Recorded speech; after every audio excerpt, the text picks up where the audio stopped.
ሰላም ጤና ይስጥልኝ ክቡራትና ክቡራን ታዳሚዎቻችን እንደምሰነበታችሁ ፊልሞን ተክሌ ነኝ። ይህ ዘወትር በሰዓት ፊልሞን ፕረስ ከኢትዮጵያ ራዲዮና ቴሌቪዥን ድርጅት ጋር በጋራ በመተባበር የሚያቀርቡላችሁ ሳምንታዊ የኢንፎቴክ ፕሮግራማችን ነው። ፕሮግራሙ በኢንፎርሜሽን ኮሙኒኬሽን ቴክኖሎጂና ተዛማጅ በሆኑ ሳይንሳዊ ጉዳዮች ላይ ያተኩራል። ሰሙንኛ ዜና አለን። አጭር ናት የዚህ ሳምንት ሰሙንኛ ዜና። ከዜናው በኋላ ተመልሰን እንመጣለን። አብራችሁን ትቆዩ ዘንድ በአክብሮት ጋብዛችኋለሁ። መልካም ቆይታ።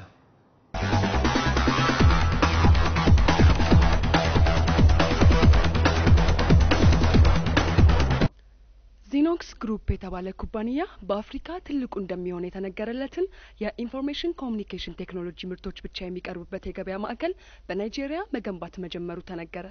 ይህ እንደ ኤሮፓያን አቆጣጠር በ2016 እንደሚጠናቀቅ የተገለጸው ፕሮጀክት በውስጡ የሶፍትዌርና ሃርድዌር ቴክኖሎጂ ውጤቶችን ብቻ በአንድ ጣሪያ ስር ለተጠቃሚዎች እንደሚያቀርብ ተገልጿል።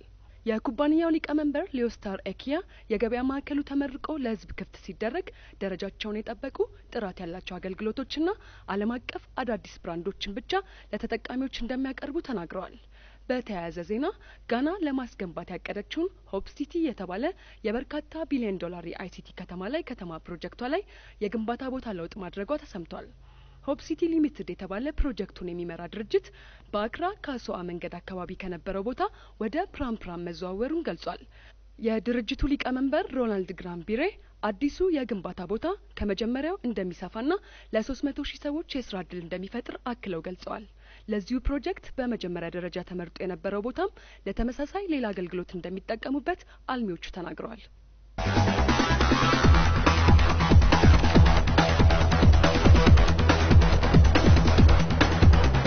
በኢንፎቴክ ታሪክ ለመጀመሪያ ጊዜ አንድ ዜና ስናቀርብ በምክንያት ነው። ዜናው ላይ እንደተከታተላችሁት ዚኖክስ የተባለ የናይጄሪያ ኩባንያ ሲጠናቀቅ በአፍሪካ ትልቁ ሊባል የሚችል የአይሲቲ ሞል ግንባታ መጀመሩን ተከታትለናል። የአይሲቲ ሞል ወይም አይቲ ሞል የሚባሉት ምንድናቸው ልትሉ ትችላላችሁ። ምናልባት ምን መሰላችሁ፣ እንደዚህ አይነት ሞሎች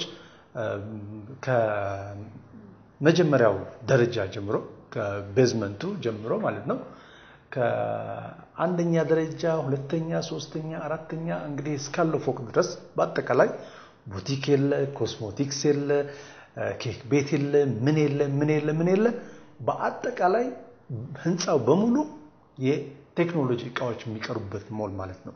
እንግዲህ እንደዚህ አይነት ሞሎች ምን አይነት ለተጠቃሚው ምን አይነት የተመቻቸ ሁኔታ ሊፈጥሩ እንደሚችሉ መገመት አያቅታችሁም ብዬ ተስፋ አድርጋለሁ። እኔ በህይወቴ እንግዲህ እስካሁን በርካታ አገሮችን ለመዞር ችያለሁ። ሁለት ሀገር ውስጥ እንደዚህ አይነት ሞሎች አጋጥመውኛል። አንደኛው ቤጂንግ ቻይና ውስጥ ነው፣ አይቲ ቪሌጅ ይባላል። በጣም ትልቅ የአይቲ ሞል ነው ይሄኛ ሞል። ሌላው ባንኮክ ውስጥ ታይላንድ ፓንቲ ፕላዛ የሚባል ሞል አለ። ይሄም የአይቲ ሞል ነው። ከአንደኛ ደረጃ ጀምሮ እስከ መጨረሻ ደረጃ በቃ ከቴክኖሎጂ ውጭ ሌላ የምታዩት ነገር የለም። እንደዚህ አይነት ነገር ማየት እንዴት መታደል እንደሆነ ስታዩት ብቻ ነው የምታውቁት።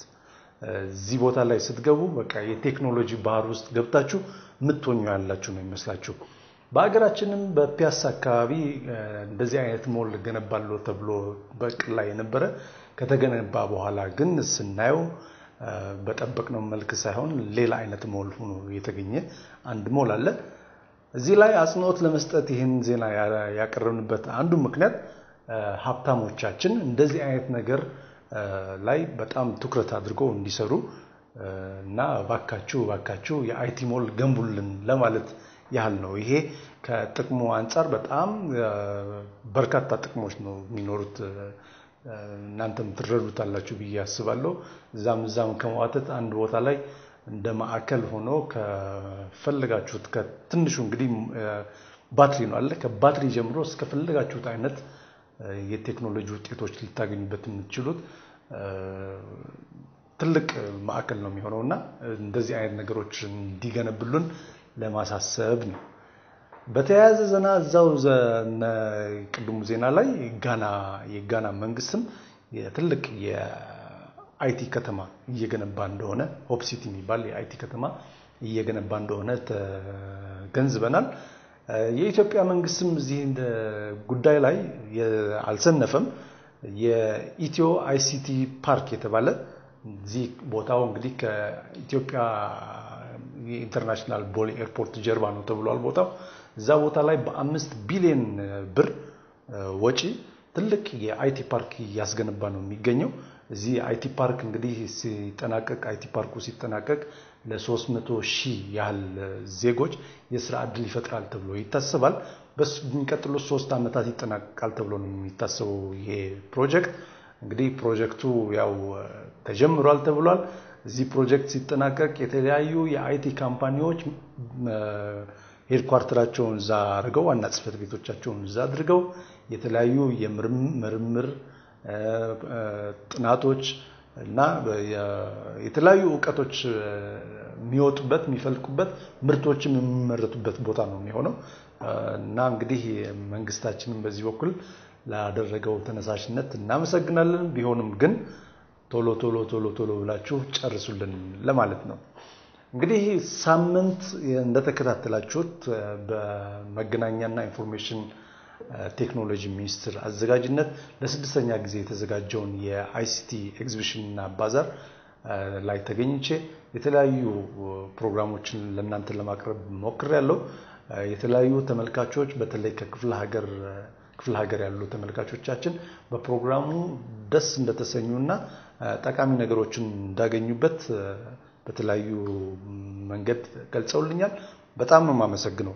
አሁንም በዛው ኤግዚቢሽን ላይ ተገኝቼ ካገኘኋቸው አንዳንድ ነገሮች የሚከተሉትን አዘጋጅቼላችኋለሁ። በቅድሚያ በአዳዲስ የቴክኖሎጂ ውጤቶች እንጀምራለን። ፕሮግራሙን ተከታተሉ ዘንድ በአክብሮት ጋብዛችኋለሁ። አብራችሁን ቆዩ። አሁን አዲስ የቴክኖሎጂ ውጤት ነው ማስተዋወቃችሁ። እዚህ አጠገብ የምታዩት ነገር ቴሌቪዥን እንግዲህ ሁላችንም እንደምናውቀው ቴሌቪዥን ነው። ሌላ ምንም ነገር የሚያደርገው ነገር የለም። ሆኖም ግን ቴሌቪዥኑ ላይ ትንሽዬ ነገር በመጨመር ቴሌቪዥኑን ወደ ኮምፒውተር የሚቀይር እቃ አለን ነው የሚሉን እዚህ ያሉት ወንድም። ስምህን ታስተዋውቀኛለህ? ስሜ ብሩክ ኒቆዲሞስ ይባላል። ከአትኮም ቴክኖሎጂ ሶሉሽንስ ፒኤልሲ ነው የመጣሁት። ምንድነው ይዛችሁት የቀረባችሁት? በመታት ነው ወይስ በምንድነው ቴሌቪዥኑን ወደ ኮምፒውተር የሚቀየረው? መታት አይደለም። ይሄኛው አዲስ የመጣኝ ሀገር የመጣ አንድሮይድ ቲቪ የሚባል ቴክኖሎጂ ነው። ምንድነው እቺን የምታክል ዲቫይስ በርካሽ ዋጋ በመግዛት ቤታችን ያሉትን ማንኛውንም አይነት ቲቪ ወደ ኮምፒውተር የምንቀይርበት ነገር ነው። ይሄኛው እንደ ፕሮሰሰር እንጠቀመዋለን። እዚህ ያለውን ቲቪ ደግሞ እንደ ሞኒተር በመጠቀም ቲቪያችንን ኮምፒውተር አረግ ነው ማለት ነው፣ ቤታችን ውስጥ ያለው ማንኛውም ቲቪ። ስለዚህ እቺ ያስካት ነገር ኮምፒውተር ናት ማለት እንችላለን። ምንድነው ውስጧ ሃርድ ዲስክ አላት፣ ሜሞሪ አላት፣ ፕሮሰሰር አላት። ይሄኛው እጄ ላይ የሚገኘው አሁን ያለው 1.6 ዱዋል ኮር ፕሮሰሰር አለው። ይሄ ፕሮሰሰራቸው እስከ ኳድ ኮር ድረስ ይሄዳል። 4 ፕሮሰሰር በ1.6 ይሄዳል ማለት ነው። ሌላኛው ሁለተኛው ደግሞ ሜሞሪያቸው ከ4 ጂቢ እስከ 64 ጂቢ ድረስ ኤክስቴንድ ያደርጋል በኳሊቲው ማለት ነው። ሌላው ራማቸው ከ1 ጂቢ እስከ 4 ጂቢ የሚሄዱ ዲቫይሶች አሉ የተለያዩ ማለት ነው። ስለዚህ ምን ልንጠቀምበት እንችላለን? ኢንተርኔት ኮኔክት ማድረግ ይችላል ወይስ እንዴት ነው ራሱ ኮኔክት የምታደርገው? በዩኤስቢ ነው በኤችዲኤምአይ ነው ምንድነው ያለው? ይሄኛው እዚህ ጋር የምታየው ነገር ኤችዲኤምአይ ዲቫይስ ይባላል። ምንድነው ኤችዲኤምአይ አውትፑት ነው ያለው። ግን ማንኛውንም አይነት ቲቪ ኤቪ ጃክ ያላቸው ቲቪዎች ሁሉም ቲቪዎች ኤቪ ጃክ አላቸው። ስለዚህ ይሄኛውን ዲቫይስ ምን ማድረግ እንችላለን? ኤችዲኤምአይ ወደ ኤቪ ኮንቨርተሮች አሉ።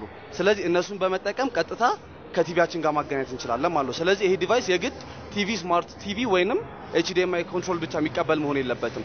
ማንኛውም ቲቪ ላይ ሰክተን መጠቀም እንችላለን ማለት ነው። ይሄን ዲቫይስ ስንጠቀም በስተመጀመሪያ ላይ ማውዝና ኪቦርድ መሰካት እንችላለን። ማንኛውንም ማውዝና ኪቦርድ እኔ እዚህ ጋር የምታያት ኪቦርድ ትንሽዬ ናት። ማውዝም ኪቦርድም አላት።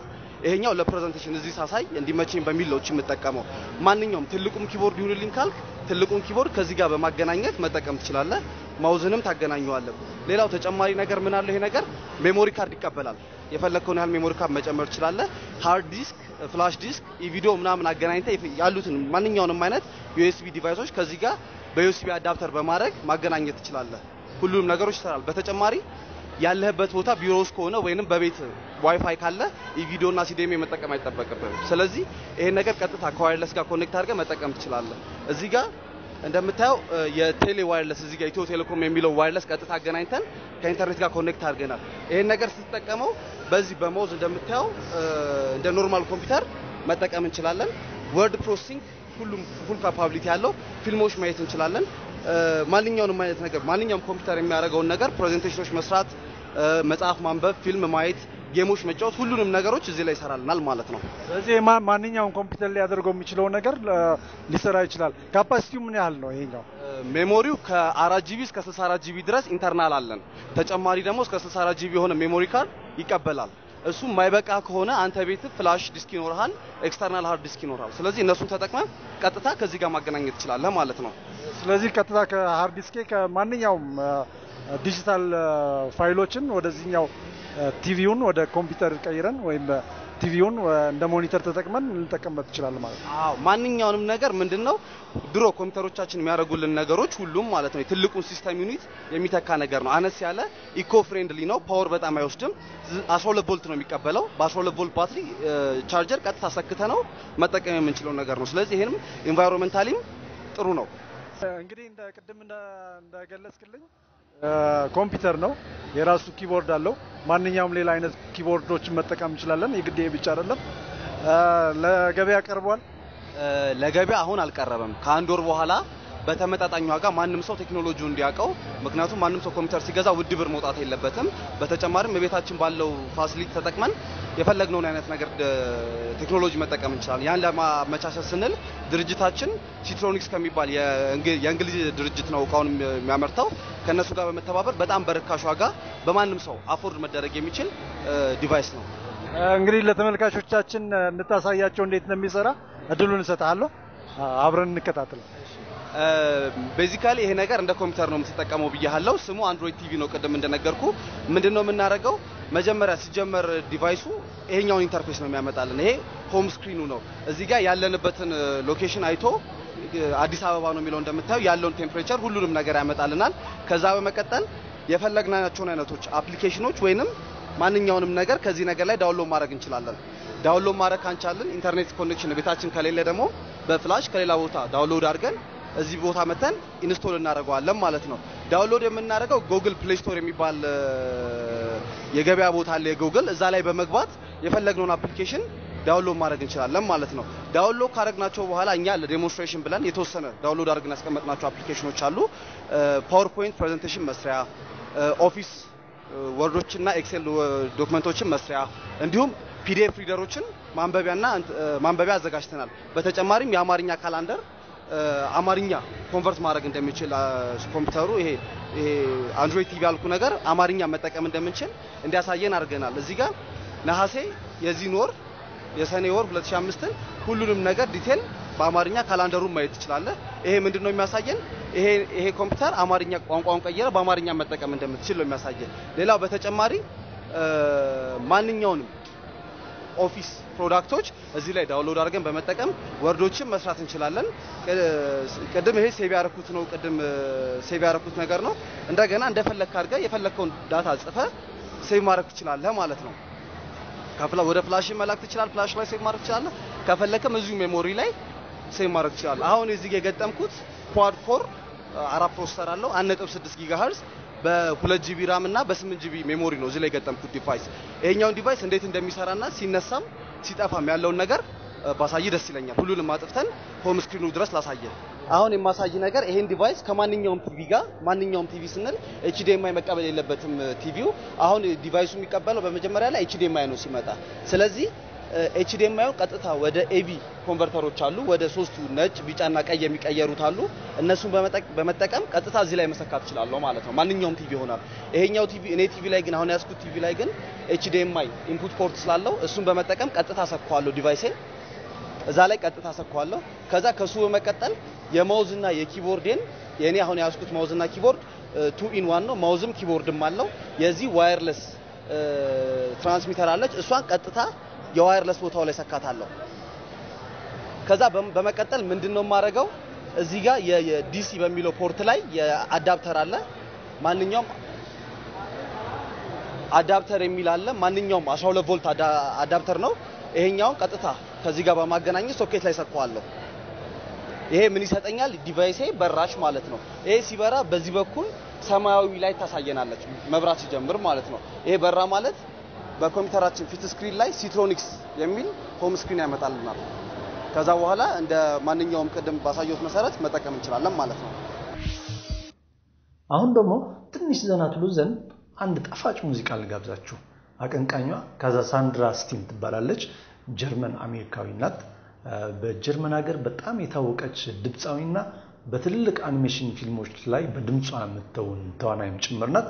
ካዛሳንድራ ዳሩም ሊበን ቪር የተሰኘ ሙዚቃዋን ትጋብዘናለች።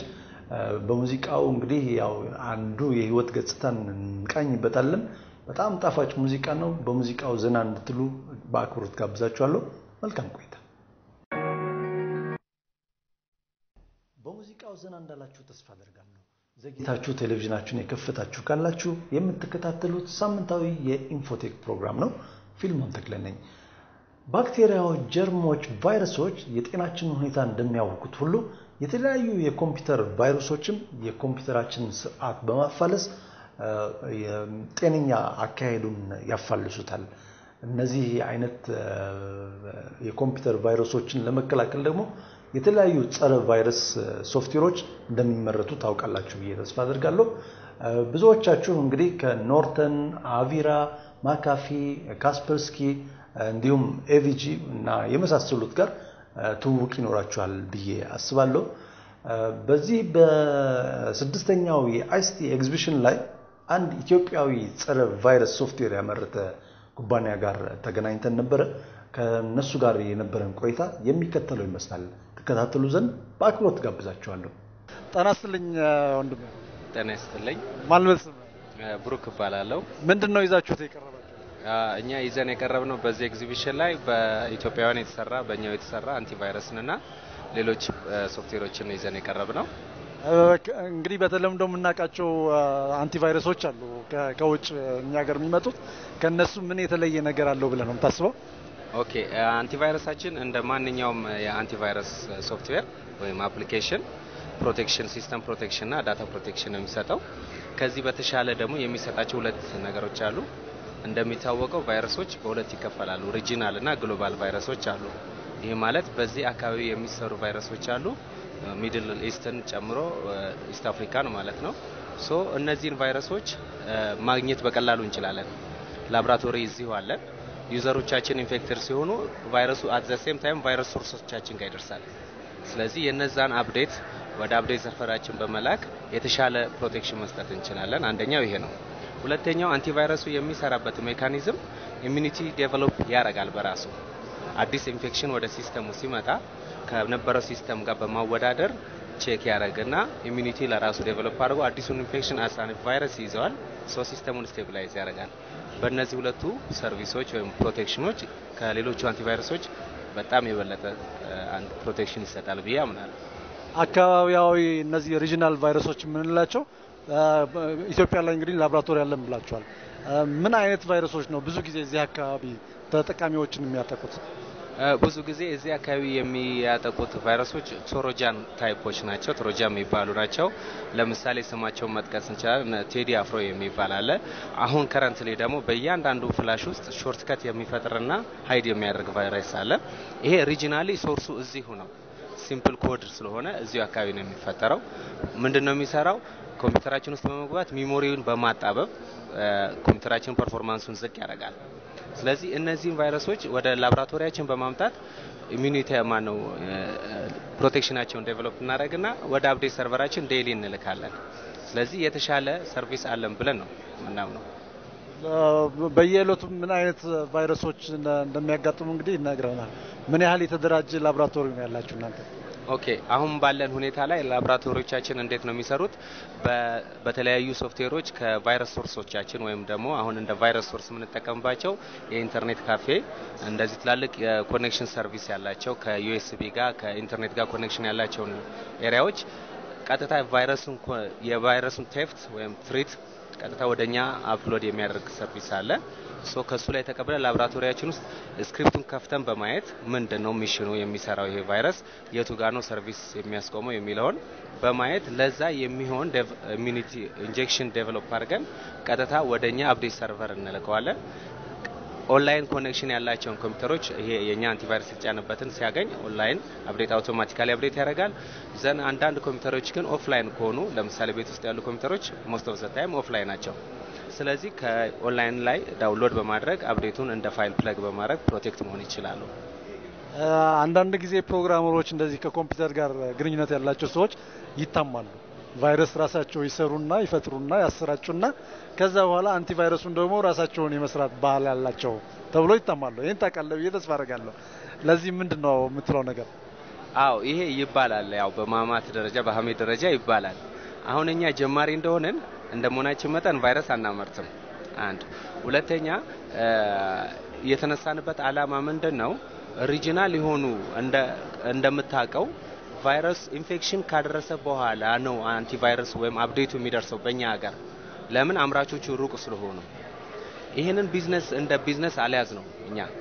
ለምን? ቫይረስ የሚያመርተው ሌላ ክፍል ነው። እኛ ጀስት እየተከተልን ፕሮቴክሽን ነው የምንሰጠው።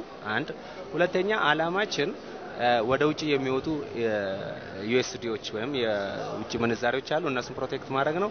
ሶስተኛ እንደ ሀገር ስለምናስብ የሰዎችን ፋይል መመርመር ወይም ደግሞ ስፓይንግ አንሰራ። ለምን? አገር ከዚህ አገር ወጥቶ ለሌላ አገር የምንሸጠው ዳታ የለንም። ሌላዎቹ የሚሰሩበት ሜካኒዝም ያ ስለሆነ አንዱ የቫይረስ ታይፕ ስፓይዌር ይባላል። ስለዚህ ቫይረስ በኔትወርክ ውስጥ ያለውን ዳታ ሰብስቦ ለመሸጥ ነው የሚሰራው። ስለዚህ አንቲቫይረስ አምራቹ ያንን ሊሰራ ይችላል።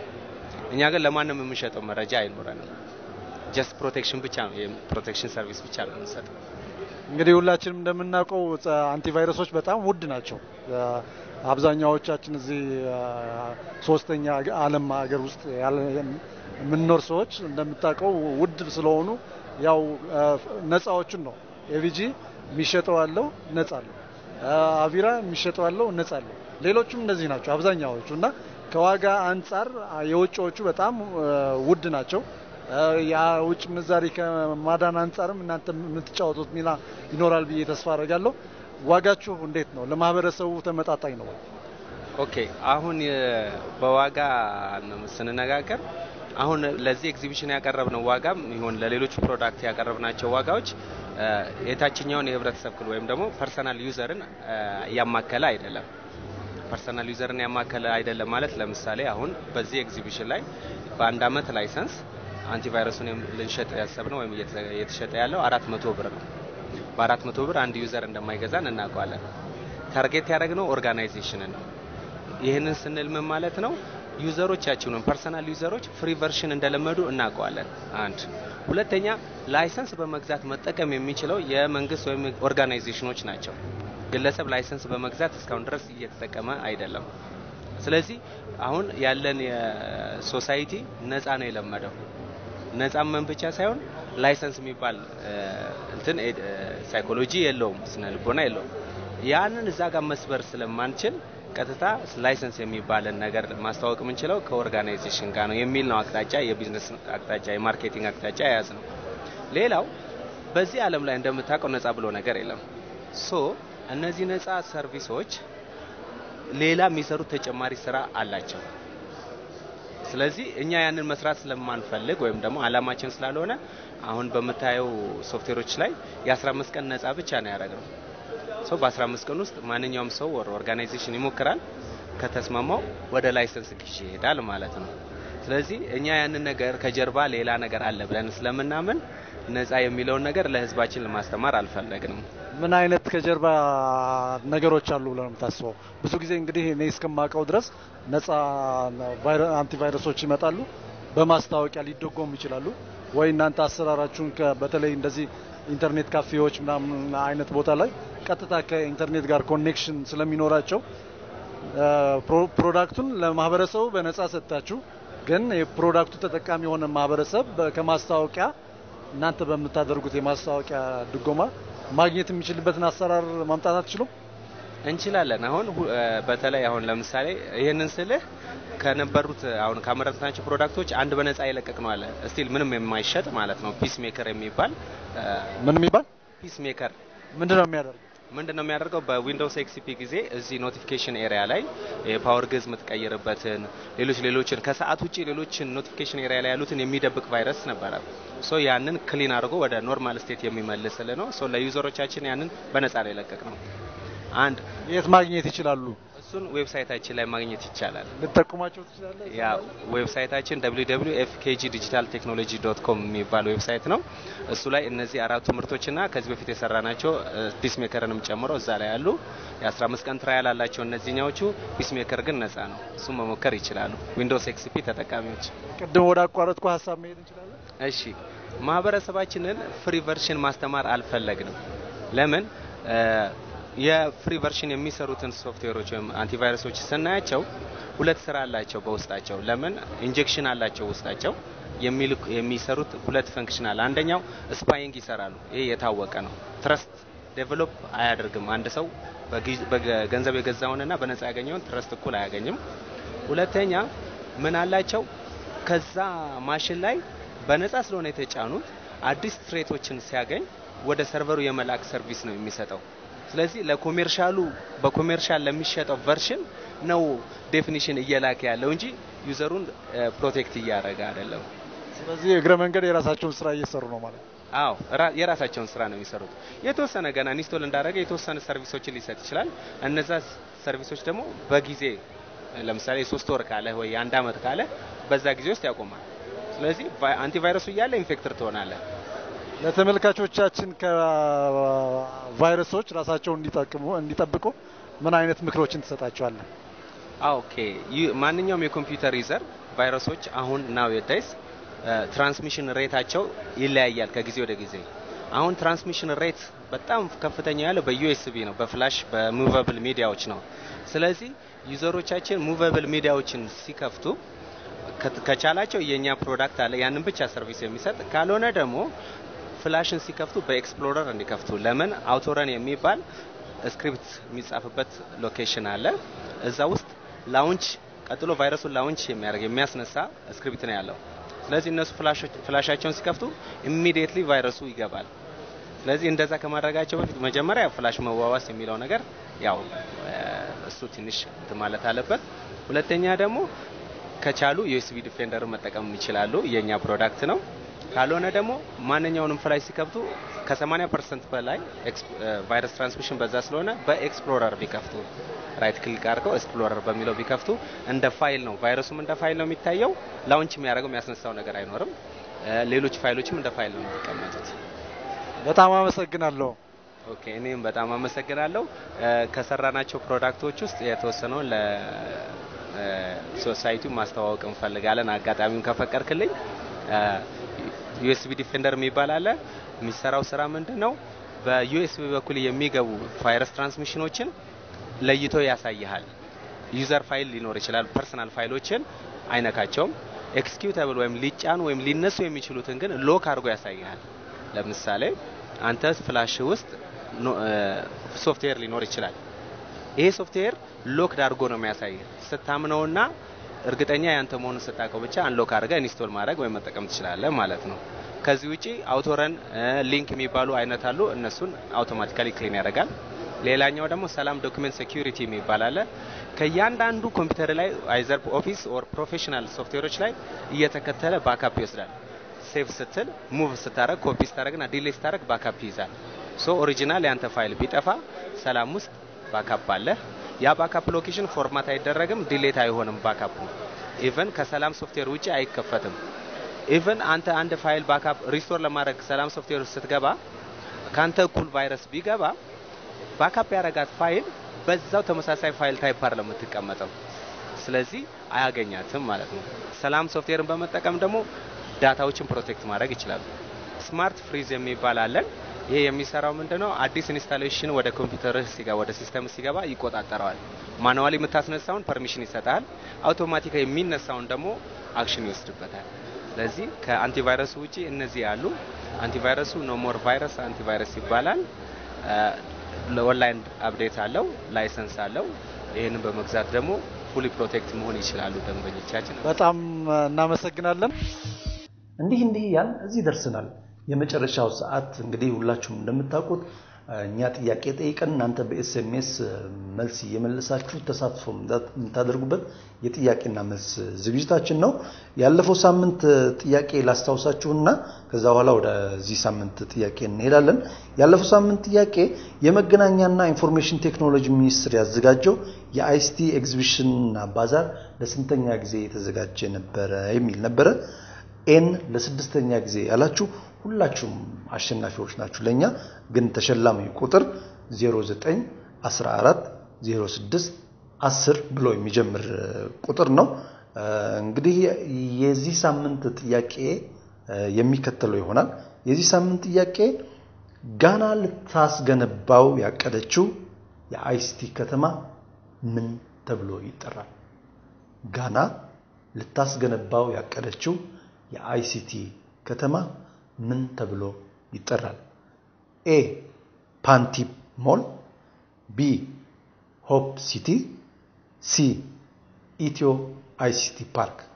እንግዲህ መልሳችሁን ኤ ከሆነ ኤ፣ ቢ ከሆነ ቢ፣ ሲ ከሆነ ሲ መርጣችሁ TVINን በማስቀደም ወደ 801 በመላክ መሳተፍ ትችላላችሁ። ያው ሽልማቱ የምታውቁት ሽልማት ነው። በጣም ቆንጆ ሞባይል 2 ሲም ካርድ ያለው ቪዲዮ የሚቀርጽ ፎቶ የሚያነሳ ፌስቡክ፣ ያሁ እና የመሳሰሉት ሶፍትዌሮች የተገጠሙለት አብሮ ኢንስቶል የተደረጉ በጣም ቆንጆ ሞባይል ነው። እንግዲህ ጥያቄውን ተከታትላችኋል። መልሱን በመመለስ መሳተፍ ትችላላችሁ። በነገራችን ላይ ይህ ጥያቄ የመጨረሻ ጥያቄያችን ነው። የዘላለም አይደለም። ለዚህ ዙር የመጨረሻው ጥያቄ ነው። እንግዲህ እስካሁን ድረስ የተለያዩ ጥያቄዎችን እየጠየቅን እናንተ እንድትሳተፉ ከዛ ደግሞ ተሸላሚዎች ሽልማቶቻቸውን እንዲያገኙ አቅደን ያዘጋጀነው የመጀመሪያ ዙር ጥያቄዎች በዚህ ሳምንት ተቋጭተዋል። በሚቀጥሉት ሳምንታት እኛ ከተሸላሚዎቹ ጋር በመናደርጋቸው ዝግጅቶች ጋር ብቻ ነው የምታገኙን። እንግዲህ የተሳተፋችሁ ሁሉ መሸለም ብንችል በጣም ደስታችን ነበር። ሆኖም ግን አሸናፊ የሆኑትን ተሸላሚዎች ለብቻ ሽልማቶቻቸውን የሚያገኙበት ስርዓት መጀመሪያ እንፍጠርና ይሄንን የመጀመሪያ ዙር ከነሱ ጋር ከቋጨን በኋላ በአዲስ ዙር በአዲስ ሽልማት ትልልቅ ሽልማት ሞባይሎች አይደለም፣ በጣም ትልልቅ ሽልማቶች እየመጡ ነው፣ እየተደወለ ነው። አሁን ኢንፎቴክ በጣም ፖፑላር እየሆነ ነው በእናንተ ድጋፍ ማለት ነው።